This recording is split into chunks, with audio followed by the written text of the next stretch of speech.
Memoirs of Sherlock Holmes by Sir Arthur Conan Doyle. Adventure 1. Silver Blaze. "I'm afraid, Watson, that I shall have to go," said Holmes as we sat down together to our breakfast one morning. "Go? Where to?" "To Dartmoor, to King's Pyland." I was not surprised. Indeed, my only wonder was that he had not already been mixed up in this extraordinary case, which was the one topic of conversation through the length and breadth of England. For a whole day my companion had rambled about the room with his chin upon his chest and his brows knitted, charging and recharging his pipe with the strongest black tobacco, and absolutely deaf to any of my questions or remarks. Fresh editions of every paper had been sent up by our newsagent, only to be glanced over and tossed down into a corner. Yet, silent as he was, I knew perfectly well what it was over which he was brooding. There was but one problem before the public which could challenge his powers of analysis, and that was the singular disappearance of the favourite for the Wessex Cup and the tragic murder of its trainer. When therefore he suddenly announced his intention of setting out for the scene of the drama, it was only what I had both expected and hoped for. "I should be most happy to go down with you if I should not be in the way," said I. "My dear Watson, you would confer a great favour upon me by coming, and I think that your time will not be misspent, for there are points about the case which promise to make it an absolutely unique one. We have, I think, just time to catch our train at Paddington, and I will go further into the matter upon our journey. You would oblige me by bringing with you your very excellent field-glass." And so it happened that an hour or so later I found myself in the corner of a first-class carriage flying along en route for Exeter, while Sherlock Holmes, with his sharp, eager face framed in his ear-flapped travelling cap, dipped rapidly into the bundle of fresh papers which he had procured at Paddington.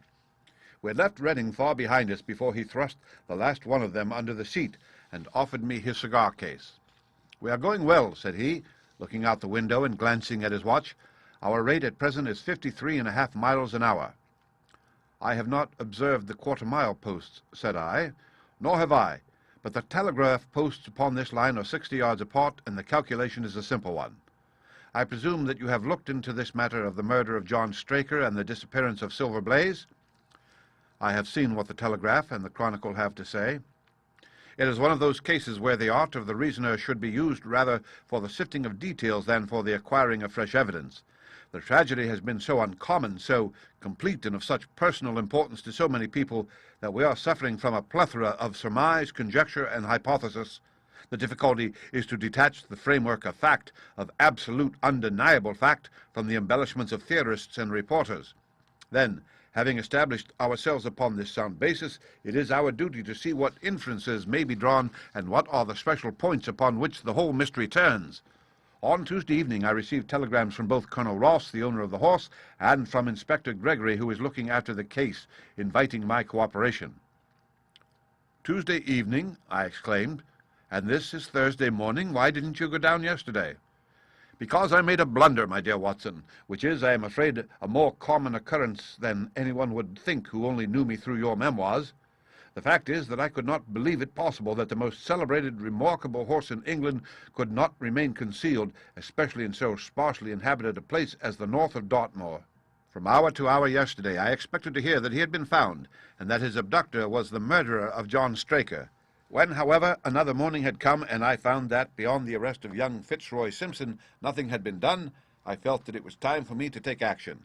Yet in some ways I feel that yesterday has not been wasted." "You have formed a theory, then?"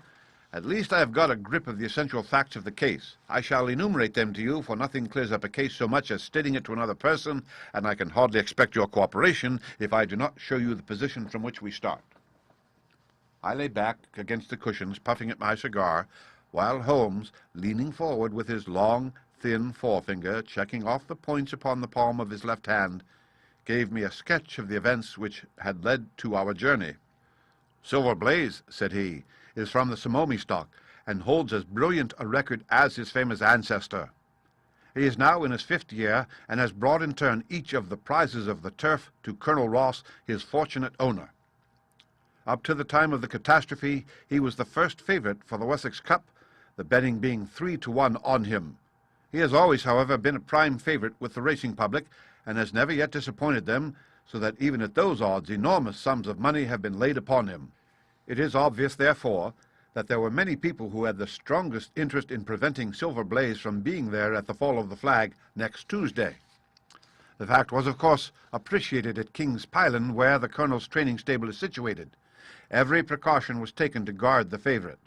The trainer, John Straker, is a retired jockey who rode in Colonel Ross's colours before he became too heavy for the weighing chair. He has served the Colonel for 5 years as jockey and for 7 as trainer, and has always shown himself to be a zealous and honest servant. Under him were 3 lads, for the establishment was a small one, containing only 4 horses in all. One of these lads sat up each night in the stable while the others slept in the loft. All 3 bore excellent characters. John Straker, who is a married man, lived in a small villa about 200 yards from the stables. He has no children, keeps 1 maidservant, and is comfortably off. The country road is very lonely, but about half a mile to the north there is a small cluster of villas which have been built by a Tavistock contractor for the use of invalids and others who may wish to enjoy the pure Dartmoor air. Tavistock itself lies 2 miles to the west, while across the moor, also about 2 miles distant, is the larger training establishment of Mapleton, which belongs to Lord Backwater and is managed by Silas Brown. In every other direction the moor is a complete wilderness, inhabited only by a few roaming gypsies. Such was the general situation last Monday night when the catastrophe occurred. On that evening the horses had been exercised and watered as usual, and the stables were locked up at 9 o'clock. 2 of the lads walked up to the trainer's house, where they had supper in the kitchen, while the third, Ned Hunter, remained on guard. At a few minutes after 9, the maid, Edith Baxter, carried down to the stables his supper, which consisted of a dish of curried mutton. She took no liquid, as there was a water cup in the stables, and it was the rule that the lad on duty should drink nothing else. The maid carried a lantern with her, as it was very dark and the path ran across the open moor. Edith Baxter was within 30 yards of the stables when a man appeared out of the darkness and called to her to stop. As he stepped into the circle of yellow light thrown by the lantern, she saw that he was a person of gentlemanly bearing, dressed in a grey suit of tweeds with a cloth cap. He wore gaiters and carried a heavy stick with a knob to it. She was most impressed, however, by the extreme pallor of his face and by the nervousness of his manner. His age, she thought, would be rather over 30 than under it. "Can you tell me where I am?" he asked. "I had almost made up my mind to sleep on the moor when I saw the light of your lantern." "You are close to the King's Pyland training stables," said she. "Oh, indeed! What a stroke of luck!" he cried. "I understand that a stable boy sleeps there alone every night. Perhaps that is his supper which you are carrying to him. Now, I am sure that you would not be too proud to earn the price of a new dress, would you?" He took a piece of white paper folded up out of his waistcoat pocket. "See that the boy has this tonight, and you shall have the prettiest frock that money can buy." She was frightened by the earnestness of his manner, and ran past him to the window through which she was accustomed to hand the meals. It was already opened, and Hunter was seated at the small table inside. She had begun to tell him of what had happened when the stranger came up again. "Good evening," said he, looking through the window. "I wanted to have a word with you." The girl has sworn that, as he spoke, she noticed the corner of the little paper packet protruding from his closed hand. "What business have you here?" asked the lad. "It's business that may put something into your pocket," said the other. "You've 2 horses in for the Wessex Cup, Silver Blaze and Bayard. Let me have the straight tip, and you won't be a loser. Is it a fact that at the weights Bayard could give the other 100 yards in 5 furlongs, and that the stable have put their money on him?" "So, you're one of those damned touts," cried the lad. "I'll show you how we serve them in King's Pyland." He sprang up and rushed across the stable to unloose the dog. The girl fled away to the house, but as she ran she looked back and saw that the stranger was leaning through the window. A minute later, however, when Hunter rushed out with the hound, he was gone, and though he ran all around the buildings, he failed to find any trace of him. "One moment," I asked. "Did the stable boy, when he ran out with the dog, leave the door unlocked behind him?" "Excellent, Watson, excellent," murmured my companion. "The importance of the point struck me so forcibly that I sent a special wire to Dartmoor yesterday to clear the matter up. The boy locked the door before he left it. The window, I may add, was not large enough for a man to get through. Hunter waited until his fellow grooms had returned, when he sent a message to the trainer and told him what had occurred. Straker was excited at hearing the account, although he does not seem to have quite realized its true significance. It left him, however, vaguely uneasy, and Mrs. Straker, waking at 1 in the morning, found that he was dressing. In reply to her inquiries, he said that he could not sleep on account of his anxiety about the horses, and that he intended to walk down to the stables to see that all was well. She begged him to remain at home, as she could hear the rain pattering against the window, but in spite of her entreaties, he pulled on his large mackintosh and left the house. Mrs. Straker awoke at 7 in the morning to find that her husband had not yet returned. She dressed herself hastily, called the maid, and set off for the stables. The door was open. Inside, huddled together upon a chair, Hunter was sunk in a state of absolute stupor. The favourite's stall was empty, and there were no signs of his trainer. The two lads who slept in the chaff-cutting loft above the harness rooms were quickly aroused. They had heard nothing during the night, for they are both sound sleepers. Hunter was obviously under the influence of some powerful drug, and as no sense could be got out of him, he was left to sleep it off while the two lads and the two women ran out in search of the absentees. They still had hopes that the trainer had for some reason taken out the horse for early exercise, but on ascending the knoll near the house, from which all the neighbouring moors were visible, they not only could see no signs of the missing favourite, but they perceived something which warned them that they were in the presence of a tragedy. About a quarter of a mile from the stables, John Straker's overcoat was flapping from a furze bush. Immediately beyond, there was a bowl-shaped depression in the moor, and at the bottom of this was found the dead body of the unfortunate trainer. His head had been shattered by a savage blow from some heavy weapon, and he was wounded on the thigh, where there was a long, clean cut, inflicted evidently by some very sharp instrument. It was clear, however, that Straker had defended himself vigorously against his assailants, for in his right hand he held a small knife which was clotted with blood up to the handle, while in his left he clasped a red and black silk cravat, which was recognized by the maid as having been worn on the preceding evening by the stranger who had visited the stables. Hunter, on recovering from his stupor, was also quite positive as to the ownership of the cravat. He was equally certain that the same stranger had, while standing at the window, drugged his curried mutton and so deprived the stables of their watchman. As to the missing horse, there were abundant proofs in the mud which lay at the bottom of the fatal hollow that he had been there at the time of the struggle. But from that morning he has disappeared, and although a large reward has been offered and all the gypsies of Dartmoor are on the alert, no news has come of him. Finally, an analysis has shown that the remains of his supper left by the stable lad contained an appreciable quantity of powdered opium, while the people at the house partook of the same dish on the same night without any ill effect. Those are the main facts of the case, stripped of all surmise and stated as baldly as possible. I shall now recapitulate what the police have done in the matter. Inspector Gregory, to whom the case has been committed, is an extremely competent officer. Were he but gifted with imagination, he might rise to great heights in his profession. On his arrival, he promptly found and arrested the man upon whom suspicion naturally rested. There was little difficulty in finding him, for he inhabited one of those villas which I have mentioned. His name, it appears, was Fitzroy Simpson.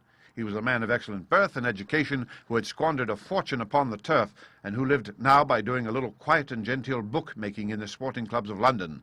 An examination of his betting book shows that bets to the amount of £5,000 had been registered by him against the favourite.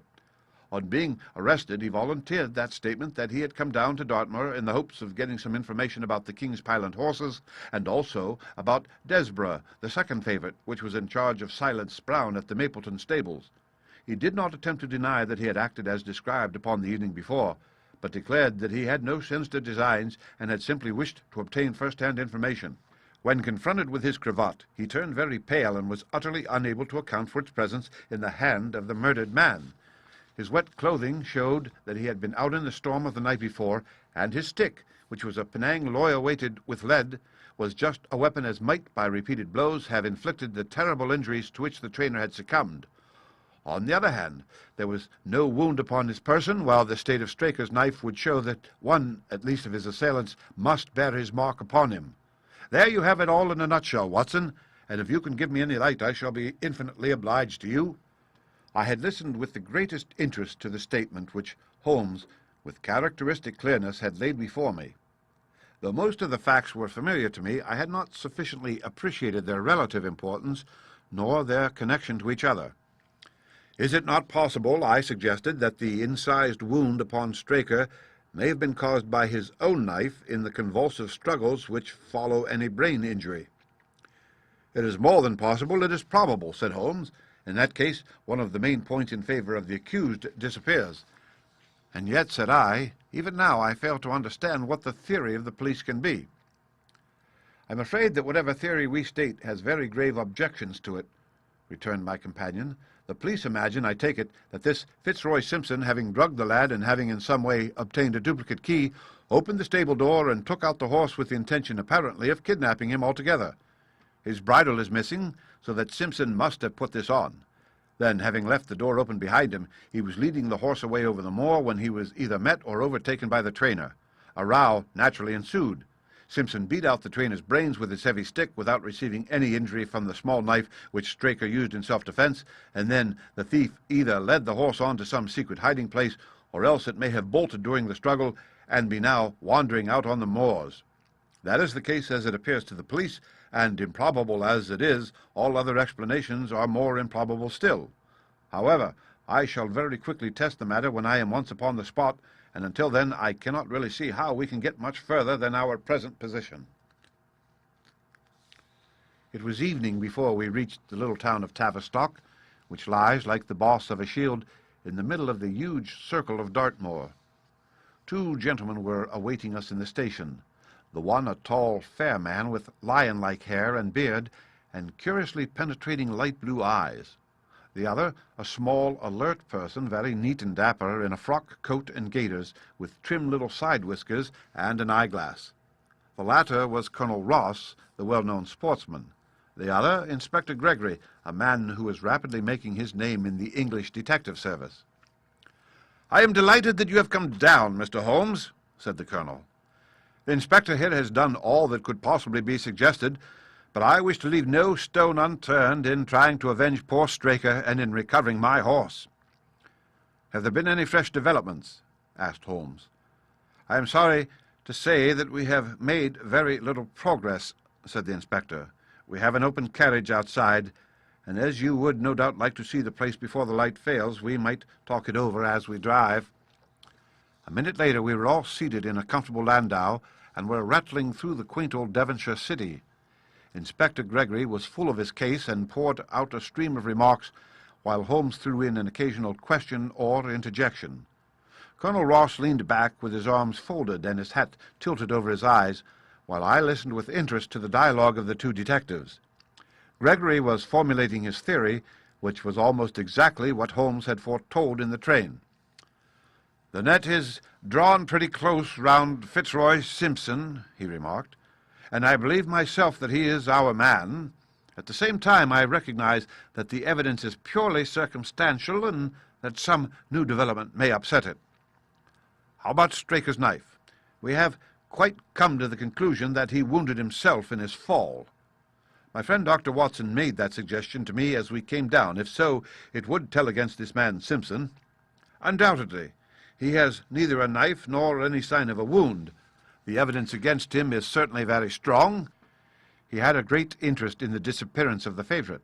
He lies under suspicion of having poisoned the stable boy. He was undoubtedly out in the storm. He was armed with a heavy stick, and his cravat was found in the dead man's hand. I really think we have enough to go before a jury." Holmes shook his head. "A clever counsel would tear it all to rags," said he. "Why should he take the horse out of the stable? If he wished to injure it, why could he not do it there? Has a duplicate key been found in his possession? What chemist sold him the powdered opium? Above all, where could he, a stranger to the district, hide a horse, and such a horse as this? What is his own explanation as to the paper which he wished the maid to give to the stable boy?" "He says that it was a £10 note. One was found in his purse, but your other difficulties are not so formidable as they seem. He is not a stranger to the district. He has twice lodged at Tavistock in the summer. The opium was probably brought from London. The key, having served its purpose, would be hurled away. The horse may be at the bottom of one of the pits or old mines upon the moor." "What does he say about the cravat?" "He acknowledges that it is his and declares that he had lost it. But a new element has been introduced into the case which may account for his leading the horse from the stable." Holmes pricked up his ears. "We have found traces which show that a party of gypsies encamped on Monday night within a mile of the spot where the murder took place. On Tuesday they were gone. Now, presuming that there was some understanding between Simpson and these gypsies, might he not have been leading the horse to them when he was overtaken, and may they not have him now?" It is certainly possible. The moor is being scoured for these gypsies. I have also examined every stable and outhouse in Tavistock, and for a radius of 10 miles. There is another training stable quite close, I understand. Yes, and that is a factor which we must certainly not neglect. As Desborough, their horse, was second in the betting, they had an interest in the disappearance of the favourite. Silas Brown, the trainer, is known to have had large bets upon the event, and he was no friend to poor Straker. We have, however, examined the stables, and there is nothing to connect him with the affair. And nothing to connect this man Simpson with the interests of the Mapleton stables? Nothing at all. Holmes leaned back in the carriage, and the conversation ceased. A few minutes later our driver pulled up in a neat little red-brick villa with overhanging eaves which stood by the road. Some distance off, across a paddock, lay a long, grey, tiled-out building. In every other direction the low curves of the moor, bronze-coloured from the fading ferns, stretched away to the skyline, broken only by the steeples of Tavistock and by a cluster of houses away to the westward which marked the Mapleton stables. We all sprang out, with the exception of Holmes, who continued to lean back with his eyes fixed upon the sky in front of him, entirely absorbed in his own thoughts. It was only when I touched his arm that he roused himself with a violent start and stepped out of the carriage. "Excuse me," said he, turning to Colonel Ross, who had looked at him in some surprise. "I was daydreaming." There was a gleam in his eyes and a suppressed excitement in his manner which convinced me, used as I was to his ways, that his hand was upon a clue, though I could not imagine where he had found it. "Perhaps you would prefer at once to go on to the scene of the crime, Mr. Holmes?" said Gregory. "I think I should prefer to stay here a little and go into one or two questions of detail. Straker was brought back here, I presume?" "Yes, he lies upstairs. The inquest is tomorrow." "He has been in your service some years, Colonel Ross?" "I have always found him an excellent servant. I presume that you made an inventory of what he had in his pockets at the time of his death, Inspector?" "I have the things themselves in the sitting-room, if you would care to see them." "I should be very glad." We all filed into the front room and sat round the central table while the inspector unlocked a square tin box and laid a small heap of things before us. There was a box of vestas, 2 inches of tallow candle, an D.P. briar-root pipe, a pouch of sealskin with half an ounce of long-cut Cavendish, a silver watch with a gold chain, 5 sovereigns in gold, an aluminum penciled case, a few papers, and an ivory-handled knife with a very delicate, inflexible blade marked Weiss and Company, London. "This is a singular knife," said Holmes, lifting it up and examining it minutely. "I presume, as I see bloodstains upon it, that it is the one which was found in the dead man's grasp. Watson, this knife is surely in your line?" "It is what we call a cataract knife," said I. "I thought so. A very delicate blade devised for very delicate work. A strange thing for a man to carry with him upon a rough expedition, especially as it would not shut in his pocket." "The tip was guarded by a disc of cork, which we found beside his body," said the inspector. "His wife tells us that the knife had lain upon the dressing-table, and that he had picked it up as he left the room. It was a poor weapon, but perhaps the best that he could lay his hands on at the moment." "Very possible. How about these papers?" 3 of them are receipted hay dealers' accounts. One of them is a letter of instructions from Colonel Ross. The other is a milliner's account for £37.15 made out by Madame Lesure of Bond Street to William Derbyshire. Mrs. Straker tells us that Derbyshire was a friend of her husband's, and that occasionally his letters were addressed here. "Madame Derbyshire has somewhat expensive tastes," remarked Holmes, glancing down the account. 22 guineas is rather heavy for a single costume. However, there appears to be nothing more to learn, and we may now go down to the scene of the crime. As we emerged from the sitting-room, a woman who had been waiting in the passage took a step forward and laid her hand upon the inspector's sleeve. Her face was haggard and thin and eager, stamped with the print of a recent horror. "Have you got them? Have you found them?" she panted. "No, Mrs. Straker, but Mr. Holmes here has come from London to help us, and we shall do all that is possible." "Surely I met you in Plymouth at a garden party some little time ago, Mrs. Straker," said Holmes. "No, sir, you are mistaken." "Dear me, why, I could have sworn to it. You wore a costume of dove-coloured silk with ostrich-feathered trimming." "I never had such a dress, sir," answered the lady. "Ah, that quite settles it," said Holmes, and with an apology he followed the inspector outside. A short walk across the moor took us to the hollow in which the body had been found. At the brink of it was the furze bush upon which the coat had been hung. "There was no wind that night, I understand," said Holmes. "None, but very heavy rain. In that case the overcoat was not blown against the furze bush, but placed there?" "Yes, it was laid across the bush. You fill me with interest. I perceive that the ground has been trampled up a good deal. No doubt many feet have been here since Monday night." "A piece of matting has been laid here at the side, and we have all stood upon that." "Excellent. In this bag I have one of the boots which Straker wore, one of Fitzroy Simpson's shoes, and a cast horseshoe of Silver Blaze." "My dear Inspector, you surpass yourself." Holmes took the bag, and descending into the hollow, he pushed the matting into a more central position. Then, stretching himself upon his face and leaning his chin upon his hands, he made a careful study of the trampled mud in front of him. "Hello!" said he suddenly. "What's this?" It was a wax vesta, half burned, which was so coated with mud that it looked at first like a little chip of wood. "I cannot think how I came to overlook it," said the inspector, with an expression of annoyance. "It was invisible, buried in the mud. I only saw it because I was looking for it." "What? You expected to find it? I thought it not unlikely." He took the boots from the bag and compared the impressions of each of them with marks upon the ground. Then he clambered up to the rim of the hollow and crawled about among the ferns and bushes. "I am afraid there are no more tracks," said the inspector. "I have examined the ground very carefully for 100 yards in each direction." "Indeed," said Holmes, rising. "I shall not have the impertinence to do it again after what you say, but I should like to take a little walk over the moor before it grows dark, that I may know my ground tomorrow, and I think that I shall put this horseshoe into my pocket for luck." Colonel Ross, who had shown some signs of impatience at my companion's quiet and systematic method of work, glanced at his watch. "I wish you would come back with me, Inspector," said he. "There are several points in which I should like your advice, and especially as to whether we do not owe it to the public to remove our horse's name from the entries for the cup." "Certainly not," cried Holmes with decision. "I shall let the name stand." The colonel bowed. "I am very glad to have had your opinion, sir," said he. "You will find us at poor Straker's house when you have finished your walk, and we can drive together into Tavistock." He turned back with the inspector, while Holmes and I walked slowly across the moor. The sun was beginning to sink behind the stables of Mapleton, and the long sloping plain in front of us was tinged with gold, deepening into rich, ruddy browns where the faded ferns and brambles caught the evening light.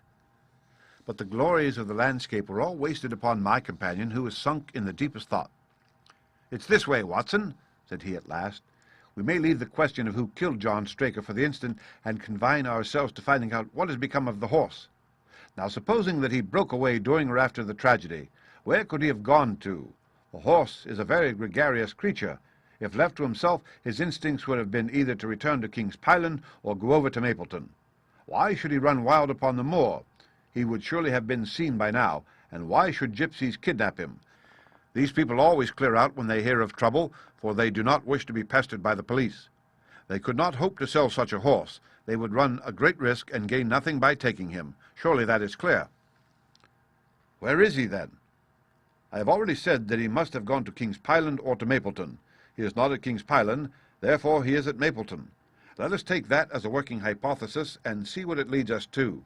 This part of the moor, as the inspector remarked, is very hard and dry, but it falls away towards Mapleton, and as you can see from here, that there is a long hollow over yonder, which must have been very wet on Monday night. If our supposition is correct, then the horse must have crossed that, and there is the point where we should look for his tracks." We had been walking briskly during this conversation, and a few more minutes brought us to the hollow in question.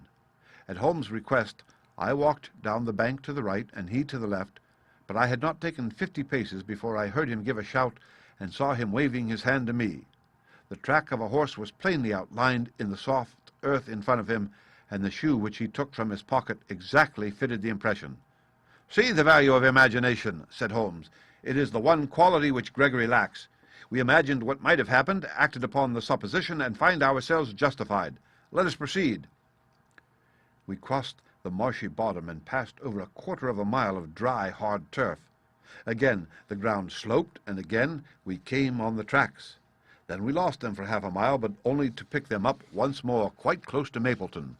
It was Holmes who saw them first, and he stood pointing with a look of triumph upon his face.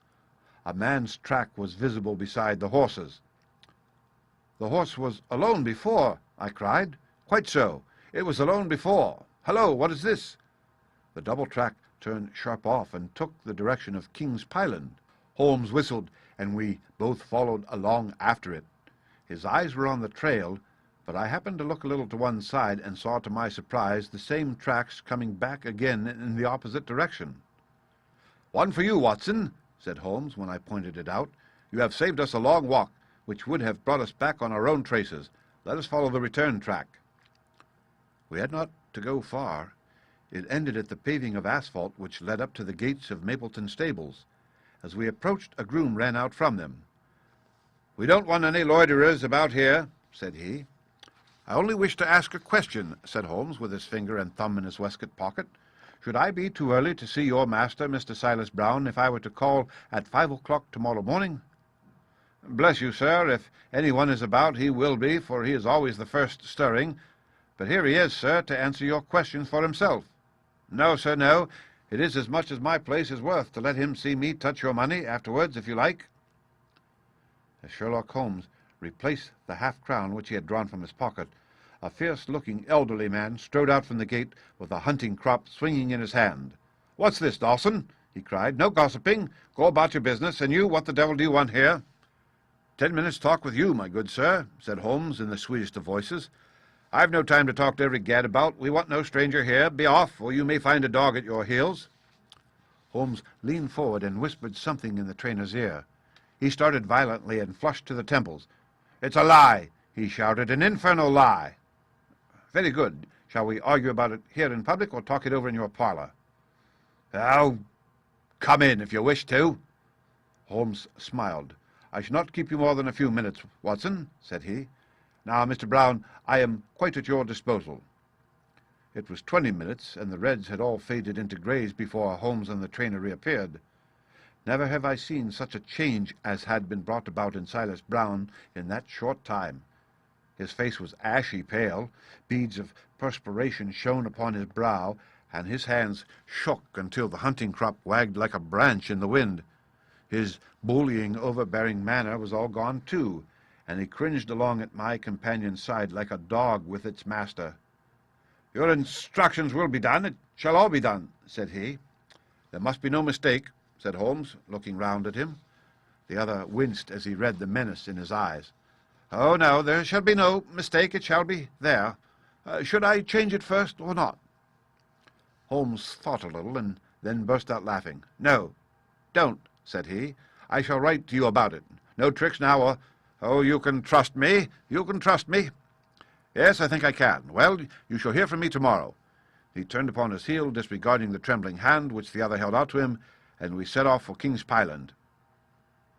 "A more perfect compound of the bully, coward, and sneak than Master Silas Brown I have seldom met with," remarked Holmes as we trudged along together. "He has the horse, then?" "He tried to bluster out of it, but I described to him so exactly what his actions had been upon that morning that he is convinced that I was watching him. Of course, you observed the peculiarly square toes in the impressions, and that his own boots exactly corresponded to them. Again, of course, no subordinate would have dared to do such a thing. I described to him how, when, according to his custom, he was the first down, he perceived a strange horse wandering over the moor, how he went out to it, and his astonishment at recognizing from the white forehead which has given the favourite its name, that chance had put in his power the only horse which could beat the one upon which he had put his money. Then I described how his first impulse had been to lead him back to King's Pyland, and how the devil had shown him how he could ride the horse until the race was over, and how he had led it back and concealed it at Mapleton. When I told him every detail, he gave it up and thought only of saving his own skin. But his stables had been searched. Oh, an old horse-faker like him has many a dodge." "But are you not afraid to leave the horse in his power now, since he has every interest in injuring it?" "My dear fellow, he will guard it as the apple of his eye. He knows that his only hope of mercy is to produce it safe." Colonel Ross did not impress me as a man who would be likely to show such mercy in any case. The matter does not rest with Colonel Ross. I follow my own methods and tell as much or as little as I choose. That is the advantage of being unofficial. I don't know whether you observed it, Watson, but the Colonel's manner has been just a trifle cavalier to me. I am inclined now to have a little amusement at his expense. Say nothing to him about the horse." "Certainly not, without your permission." "And of course this is all quite a minor point compared to the question of who killed John Straker." "And you will devote yourself to that?" "On the contrary, we both go back to London by the night train." I was thunderstruck by my friend's words. We had only been a few hours in Devonshire, and that he should give up an investigation which he had begun so brilliantly was quite incomprehensible to me. Not a word more could I draw from him until we were back at the trainer's house. The Colonel and the Inspector were awaiting us in the parlour. "My friend and I returned to town by the night express," said Holmes. "We have had a charming little breath of your beautiful Dartmoor air." The Inspector opened his eyes, and the Colonel's lip curled in a sneer. "So you despair of arresting the murderer of poor Straker?" said he. Holmes shrugged his shoulders. "There are certainly grave difficulties in the way," said he. "I have every hope, however, that your horse will start upon Tuesday, and I beg that you will have your jockey in readiness. Might I ask for a photograph of Mr. John Straker?" The Inspector took one from an envelope and handed it to him. "My dear Gregory, you anticipate all my wants. If I might ask you to wait here for an instant, I have a question which I should like to put to the maid." "I must say that I am rather disappointed in our London consultant," said Colonel Ross bluntly, as my friend left the room.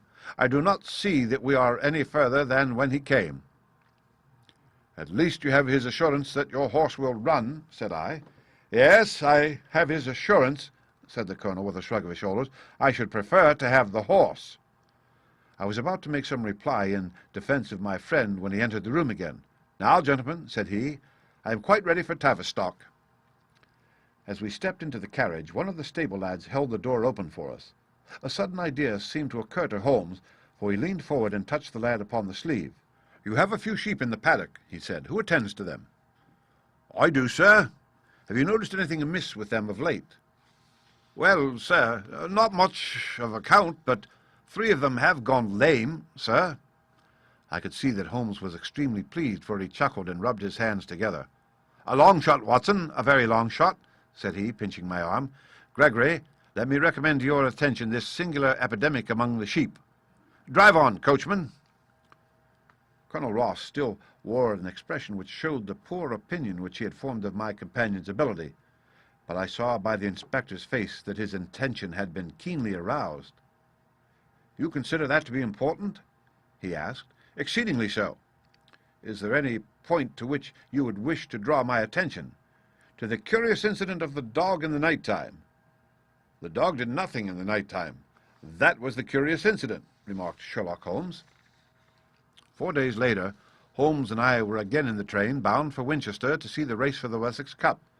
Colonel Ross met us by appointment outside the station, and we drove in his drag to the course beyond the town. His face was grave, and his manner was cold in the extreme. "I have seen nothing of my horse," said he. "I suppose that you would know him when you saw him?" asked Holmes. The Colonel was very angry. "I have been on the turf for 20 years, and never was asked such a question as that before," said he.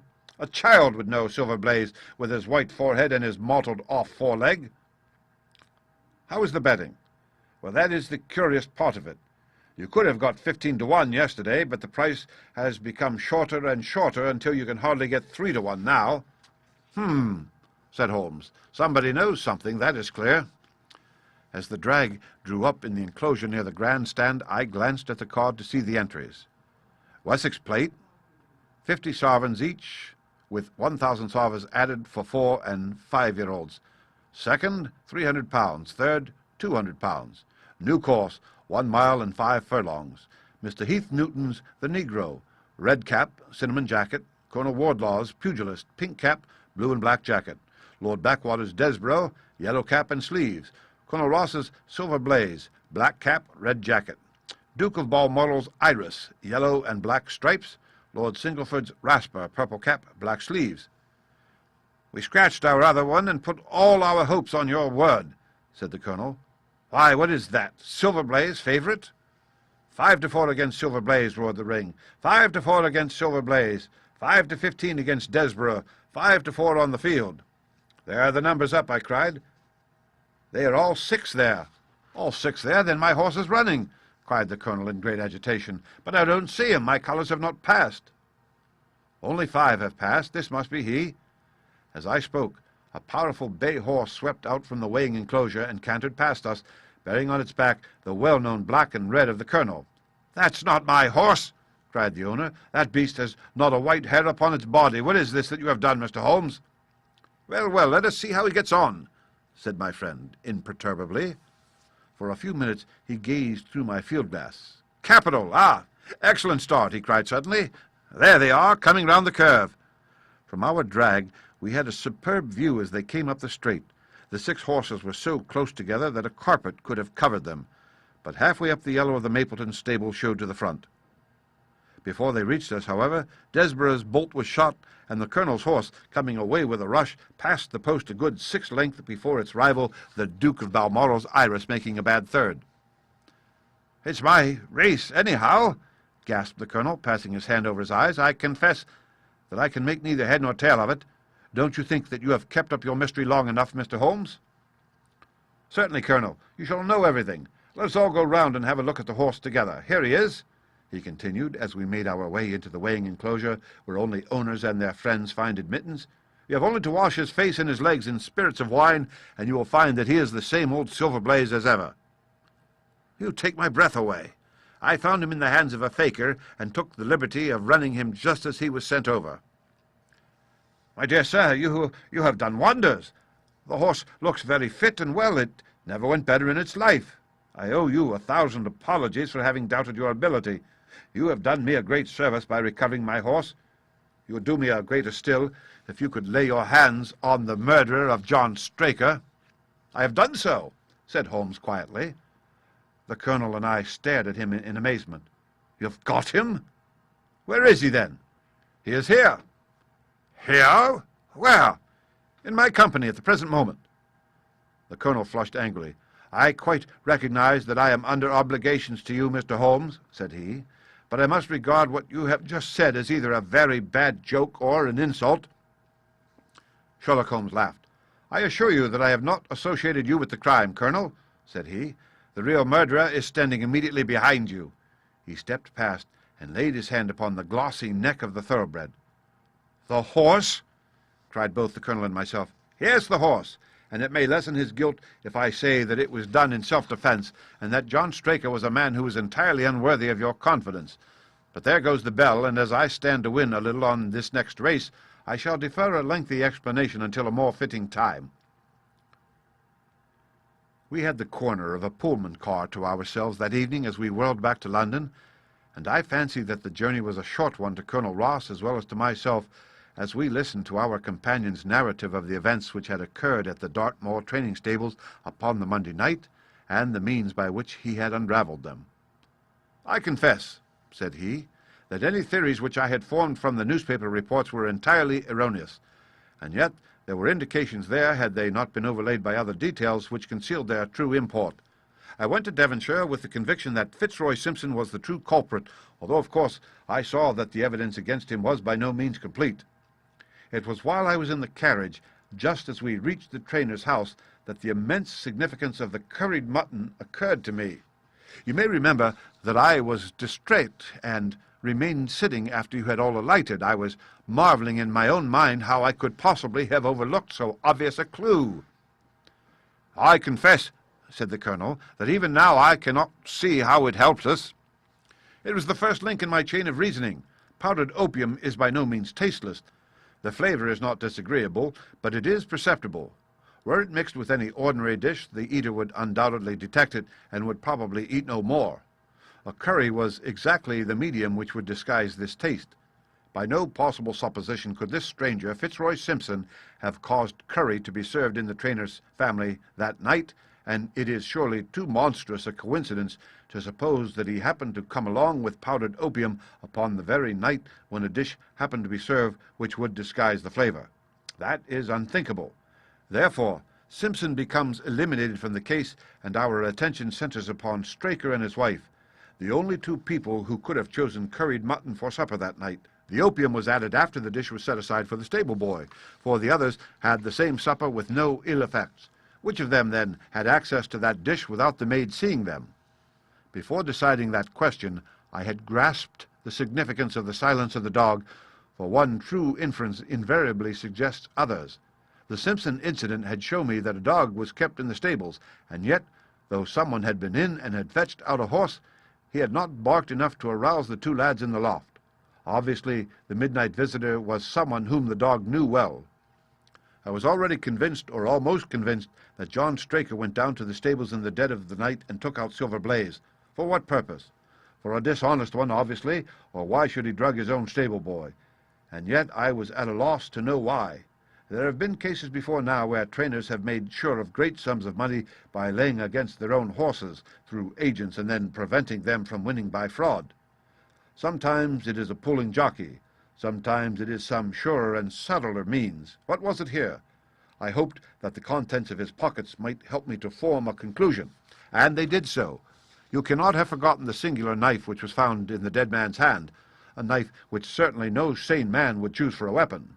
It was, as Dr. Watson told us, a form of knife which is used for the most delicate operations known in surgery, and it was to be used for a delicate operation that night.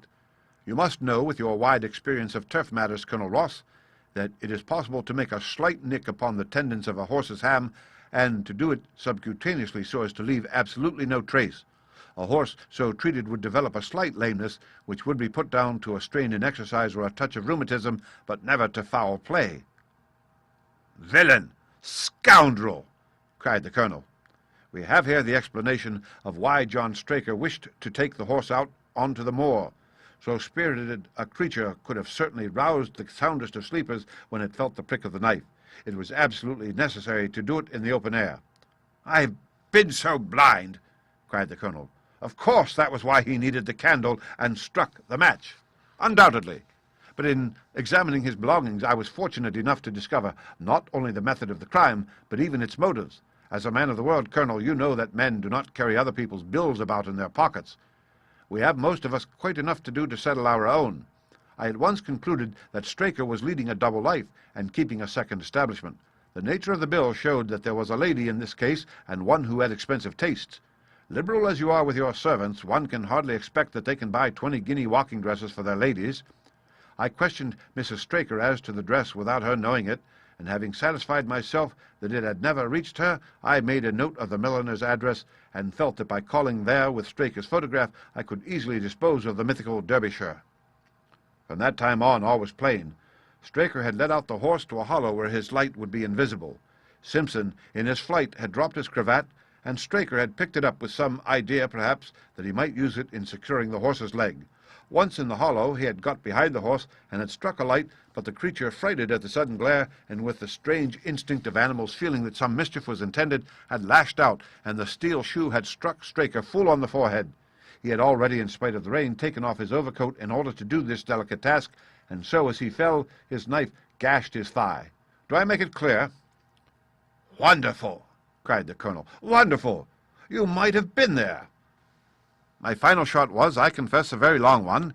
It struck me that so astute a man as Straker would not undertake this delicate tendon-nicking without a little practice. What could he practice on? My eyes fell upon the sheep, and I asked a question which, rather to my surprise, showed that my surmise was correct. When I returned to London, I called upon the milliner, who had recognized Straker as an excellent customer of the name of Derbyshire, who had a very dashing wife, with a strong partiality for expensive dresses. I have no doubt that this woman had plunged him over head and ears in debt, and so led him into this miserable plot. "You have explained all but one thing," cried the colonel. "Where was the horse?" "Ah, it bolted and was cared for by one of your neighbors. We must have an amnesty in that direction, I think. This is Clapham Junction, if I am not mistaken, and we shall be in Victoria in less than 10 minutes. If you care to smoke a cigar in our rooms, Colonel, I shall be happy to give you any other details which might interest you." The end.